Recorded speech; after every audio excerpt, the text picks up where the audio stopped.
And then the next thing is, well, it's painful to understand how much of what you're doing isn't productive.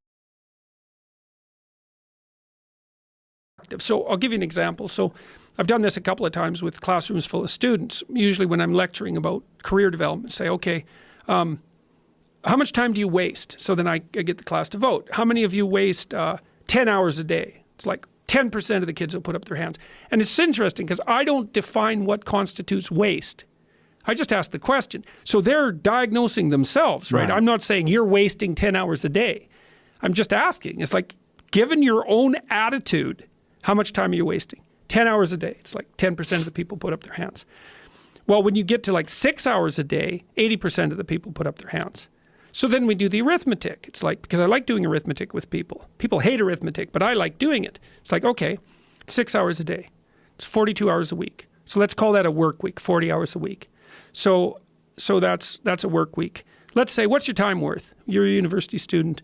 Well, it's certainly worth minimum wage, because obviously, but it's worth way more than that, because if you spend a productive hour when you're 20, then you gain the benefits of that hour for the rest of your life. So there's the compounding effect of time spent when we were young. So I say, well, let's assume your time's worth $50 an hour, which I think is an underestimate, but whatever. Let's call it 50. We could call it 25, but we'll call it 50. If that's $2,000 a week you're wasting. It's $100,000 a year. It's like, how much better would your life be if you weren't wasting $100,000 a year? It's like, what is that over 40 years? $4 million. It's like, you're rich. You don't even know it. Quit wasting time. By your own definition.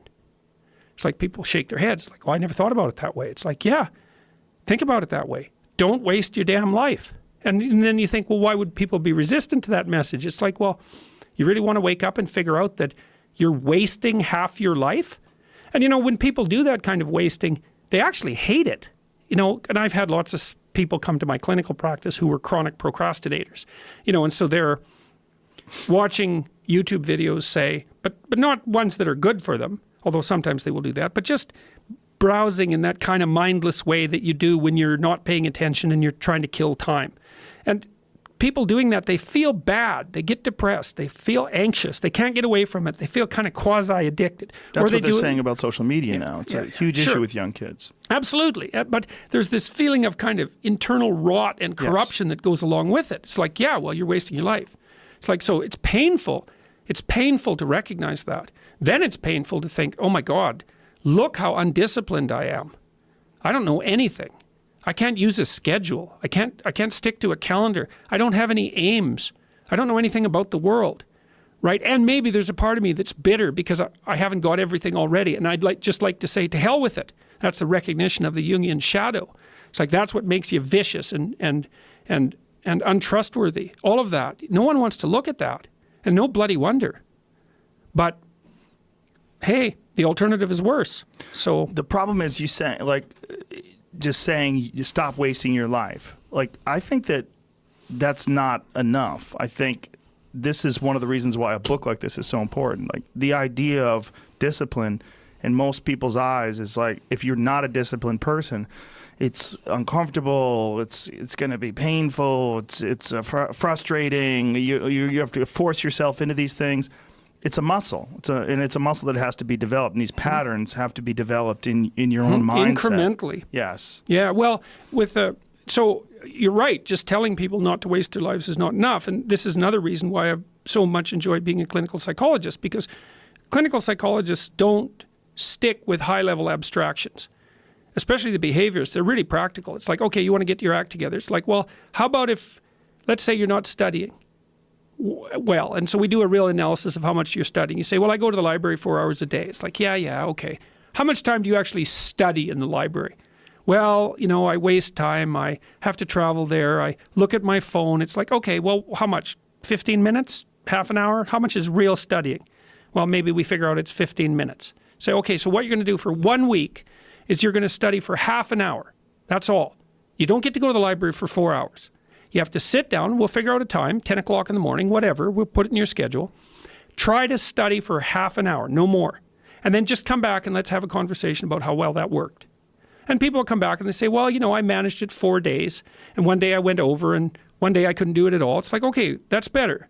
Instead of 75 minutes of studying, 15 minutes a day for 7 days, what is that? 15, 70, 105 minutes. You've managed about 210 minutes. So you've already produced an improvement of 50% in your bumbling, horrible way. You got a 50% improvement in 1 week. It's like, that's deadly. It's like, so in the future authoring program, what we ask people to do is, well, think about your life along 6 dimensions. What do you want for your, so the goal is this: you're going to take care of yourself. You're going to have a life in 3 years that justifies its suffering. That's the goal. So you can invent the damn life, but you have to think what you would be satisfied with, so you wouldn't be all bitter and resentful. It's like, okay, what do you want from your family? What do you want from your friends? How are you going to educate yourself? What do you want for your career? How are you going to use your time outside of work? How are you going to handle drugs and alcohol and other temptations like that? How are you going to keep yourself mentally and physically healthy? And these are open questions. Like, you get to answer them. The idea is you can have whatever you want, but you have to figure out what it is. It has to be realistic, and you have to figure out what it is. It's okay. So now develop a vision. What's your life going to be like in 3 to 5 years? So you write it down. Then we do something else, which is, okay, your bad habits and your resentment and your bitterness and all of that, your procrastination gets completely out of hand, and you auger down, and you're in your own personal version of hell in 3 to 5 years. What does that look like? Well, everyone knows that. It's like, everyone can look into the future and think, well, if I keep going on this dark path, this is where I'll end up.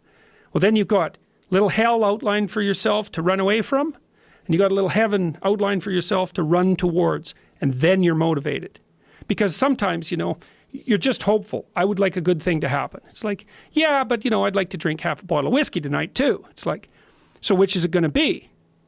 Well, just being hopeful about the future might not be enough, but then you think, oh, I see, like, there's that little hell thing that I outlined that's waiting for me.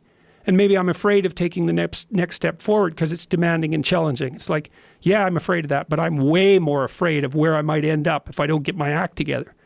And people should